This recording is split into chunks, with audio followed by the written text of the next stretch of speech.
What are the 5 keys to positive autocratic leadership? Yeah, so as I said, you have a dilemma that the data says you need to be autocratic, and yet ordinary people who are so empowered won't let you. So how can you be? And the answer is to practice positive autocracy. And the 5 keys are, the first is you got to build a reputation of being a better future creator, which means you're living the right values and pursuing a values-based purpose at all times. There's no faking there. Second, you master the dance of the naked autocrat. On the one hand, you'll be totally autocratic about your values and your purpose because you've thought through your values and your purpose slowly, deliberately, and carefully. And at the same time, be completely humble and respectful with people around you. So autocratic about values and purpose, respectful and humble with people. Provide people with freedom within a framework.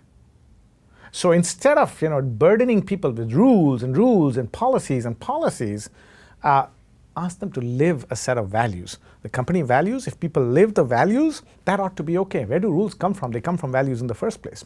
So instead of building a culture of rules and policies and standard procedure, you build a culture of living the values and using judgment.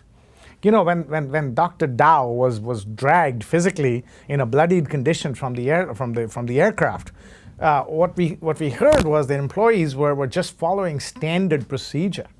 Now imagine if employees had lived the values of the company instead. Would they have still done that? So that's the 3rd key. 4th key is listen, learn, and reflect continuously. The open source era is all about speed, and even though you have your values and a values-based purpose, you got to keep your eyes wide open and your ears wide open. And if you get information that says, I better change, you better do so. Am I thinking? You better do so. And finally, the 5th key is forgive more often. Why forgive? That's just not because it's a touchy-feely nice thing to do. Yes, it liberates the human being from a lot of suffering if you forgive at a personal level, because then you don't carry the angst in you. But there is a business reason why I say forgive more often.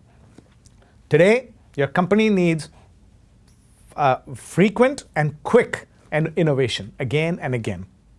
That means your people will need to take risk and try many different things. If they take risk and try many different things, a majority of those things will fail.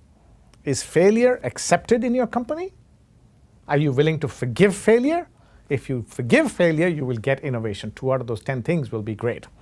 But if you don't forgive failure, nobody's going to take chances, nobody's going to take risks, and then you can say goodbye to innovation.